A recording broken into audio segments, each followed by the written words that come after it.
진대의 유학은 시황제의 분서경유로 인해 위기를 맞이하였습니다.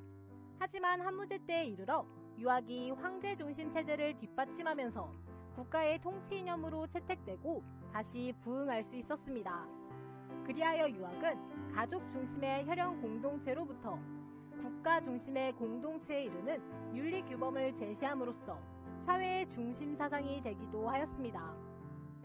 그러나 남북조 시대 이후 불교와 도교가 크게 융성하면서 유학의 세력은 점차 약해졌습니다. 당시의 유학이 경전을 수집, 정리하고 경전의 작구에 대한 주석과 해석을 하는 데 치중한 홍보학이 발달하여 형이상학적인 측면이 약했기 때문입니다. 그리하여 수당때를 거치며 유학은 불교와 도교의 영향을 받아 그들의 논리체계, 노불 사상을 수용하게 되었습니다. 도교의 만물일체설, 주역참동계, 불교의 인과론, 채용의 논리 등을 수용하며 이론적으로 심화되고 철학적인 탐구와 수양을 강조하는 경향이 나타났는데 그 과정에서 북송 시기에 우주원리와 인간의 본질을 탐구하는 신유학이라고도 일컬어지는 성리학이 성립되었습니다.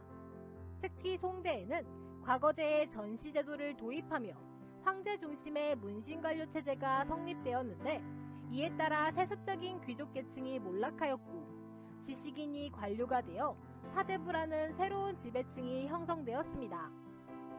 그 사대부가 정치, 사회적 지배층이 되며 그들의 주도하에 유학에서의 변화를 가져오게 되었습니다. 그중 정의는 성증리를 주장하고 성리학적 경물치지론을 정립하였으며 주돈이는 태극을 존재의 궁극적인 근거로 간주하며 태극도설을 주장하였고 장제는 만물을 현상학적으로 설명하는 기론을 제시하는 등 여러 학설이 전개되었습니다. 이러한 학설을 집대성하여 체계를 세운 인물이 남송시대의 주희로. 그는 인간과 사회, 우주가 일하는 보편적인 원리에 따라 묶여있다고 여겼고 만물의 근본 원리인 이를 중시하였습니다. 특히 인간이 하늘로부터 받은 본질인 성이야말로 보편적 원리인 이와 같은 것이라 이해하여 인간의 본성인 성이 곧 우주의 원리라는 성증리를 주장하였습니다. 그런데 인간의 본성은 때때로 가려지거나 어지럽혀지기도 하기 때문에 실천적인 수양을 통해 본성을 회복할 필요성이 있다고 보았습니다. 이때 실천적 수양 방법으로 강조한 것이 거경궁리와 경물치지입니다. 여기서 거경궁리란 잡념을 끄는 상태에서 본래 갖추어져 있는 이를 밝히는 것을 말하고 경물치지란 사물에 이르러 지를 이룬다는 뜻으로 사물의 의미를 끝까지 탐구하여 깨달음에 이르는 것을 의미합니다.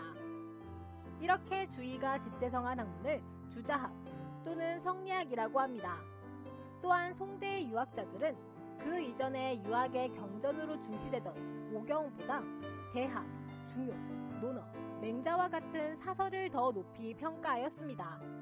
주의는 사서의 주석을 달아 사서집주를 저술하기도 하였는데 이 책은 이후 유학자에게 절대적 권위를 지닌 책으로 인식되었고 원대에는 과거제의 시험 교재로 채택되기도 하였으며 그 이후에도 오랜 시간 절대적인 권위를 인정받아 통용되었습니다. 한편 성리학이 정립될 무렵 북방에서는 거란족과 여진족 등이 성장하여 송왕조를 압박하였습니다. 송은 이민족의 압력으로 인해 여진족이 건국한 금에게 화북일대를 빼앗기고 강남 지역만을 지배하게 되기도 하였습니다.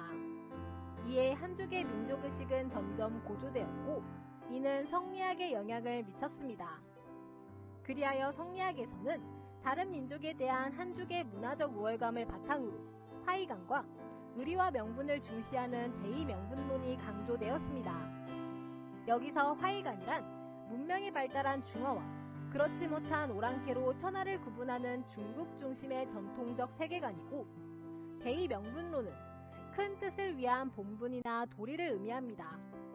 남송 이후 성리학자들은 선현의 제사와 후학 양성을 위해 세운 서원이라는 사설교육기관을 기반으로 학파를 형성하여 지역 여론을 주도하고 상부 상주의 정신과 유교윤리를 결합하여 만든 향촌의 자치규약인 향약을 전국적으로 보급하였습니다.